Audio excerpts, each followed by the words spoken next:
మాజీ ముఖ్యమంత్రి వైఎస్ఆర్సీపీ అధ్యక్షుడు వైఎస్ జగన్మోహన్ రెడ్డిపై ఆయన సోదరి ఏపీ కాంగ్రెస్ అధ్యక్షురాలు వైఎస్ షర్మిలారెడ్డి మరోసారి వ్యంగ్యాస్త్రాలు సంధించారు. ప్రతిపక్ష హోదా ఇస్తేనే అసెంబ్లీలో అడుగు పెడతానని జగన్ అనడం ఆయన అజ్ఞానానికి నిదర్శనమని ఆమె విమర్శించారు. ఈ మేరకు జగన్ ను ఉద్దేశించి ఎక్స్ లో షర్మిల విమర్శలు గుప్పించారు.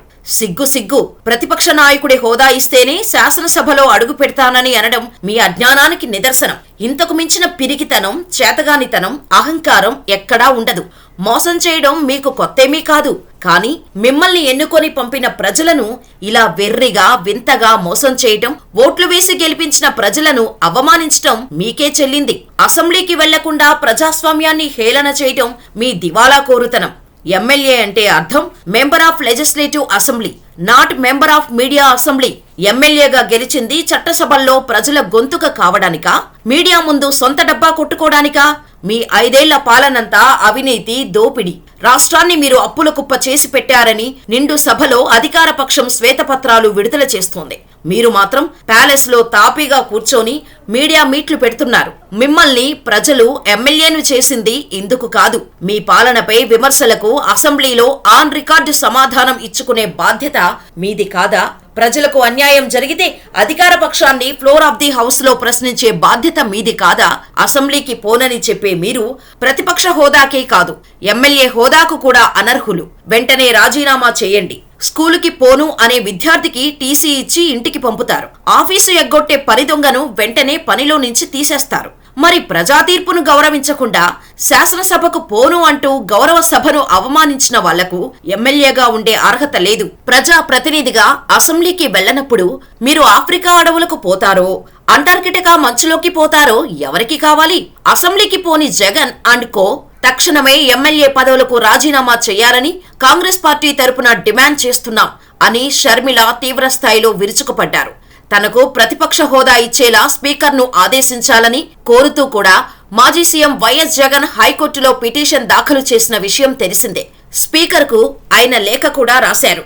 ఈ నేపథ్యంలో షర్మిల సెటైర్లు వేశారు. అంతేకాదు, వైఎస్ఆర్సీపీ ఢిల్లీలో చేసిన ధర్నాకు కాంగ్రెస్ మద్దతు ఇవ్వకపోవడంపై ఏపీ మాజీ ముఖ్యమంత్రి వైఎస్ జగన్ చేసిన వ్యాఖ్యలకు APCC chief YS Sharmila counter ఇచ్చారు. కాంగ్రెస్ పార్టీ ఎందుకు రాలేదో సమాధానం చెప్పాలంటున్న జగన్ గారు, మీ ధర్నాకు సంఘీభావం ఎందుకు ప్రకటించాలి? పార్టీ ఉనికి కోసం ఢిల్లీలో కపట నాటకం ఆడినందుకా? వ్యక్తిగత హత్యకు రాజకీయ రంగు పులిమినందుకా అంటూ ప్రశ్నించారు. 5 ఏళ్లు బీజేపీతో అక్రమ సంబంధం పెట్టుకుని విభజన హక్కులను, ప్రత్యేక హోదాను బీజేపీకి తాకట్టు పెట్టి ఆఖరుకు మణిపూర్ ఘటనపై నోరెత్తని మీకు ఉన్నట్టుండి అక్కడి పరిస్థితులు గుర్తుకు రావడం విడ్డూరం. క్రిస్టియన్ అయి ఉండి క్రైస్తవులను ఊచకోతకు గురిచేసిన నోరు మెదపకుండా విపక్షాలు పెట్టిన అవిశ్వాస తీర్మానంలో బీజేపీకి మద్దతు ఇచ్చారు కదా. వైఎస్ఆర్ వ్యతిరేకించిన మతతత్వ బీజేపీకే జై కొట్టారు కదా. మణిపూర్ ఘటనపై కాంగ్రెస్ దేశవ్యాప్త ఉద్యమం చేస్తుంటే మీ నుంచి వచ్చిందా సంఘీభావం? మీ నిరసనలో నిజం లేదని, స్వలాభం తప్ప రాష్ట్రానికి ప్రయోజనం శూన్యమని తెలిసే కాంగ్రెస్ పార్టీ దూరంగా ఉంది. సిద్ధం అన్న వాళ్లకు 11 మంది బలం సరిపోలేదా?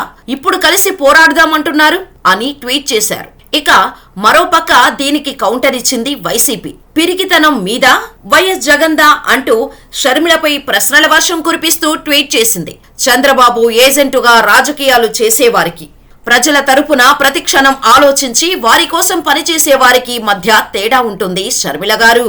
మీ మాటలు చూస్తే జగన్ మీద ద్వేషమే కనిపిస్తోంది తప్ప ప్రజల సమస్యలు ఎక్కడా కనిపించడం లేదు. ప్రతిపక్షంలో ఉండి మరో ప్రతిపక్షాన్ని తిడుతున్నారంటే మీ ఎజెండా చంద్రబాబుకు మద్దతు పలకడం, వైఎస్ జగన్ ను తిట్టడం. దివంగత మహానేత మీ తండ్రి వైఎస్ఆర్ విగ్రహాలను కాల్చేస్తుంటే ఎప్పుడైనా నోరు విప్పారా? రాష్ట్రంలో టీడీపీ శ్రేణులు హత్యలు, దాడులు, ఆస్తుల విధ్వంసం చేస్తుంటే ఒక్క మాటైనా మాట్లాడారా అంటూ వైఎస్ షర్మిలను వైసీపీ ప్రశ్నించింది. వైఎస్ఆర్ మరణాన్ని అవహేళన చేసిన వారితో మీరు కలిసి నడవటం లేదా? తెలంగాణలో పుట్టా, తెలంగాణలోనే ఉంటా అంటూ మాటలు చెప్పి అక్కడి నుంచి పారిపోయి ఇక్కడకు రాలేదా అంటూ వైసీపీ ప్రశ్నించింది. మీకన్నా పిరికి వాళ్ళు, స్థిరత్వం లేని వాళ్ళు, అహంకారులు, స్వార్థపరులు ఎవరైనా ఉంటారా?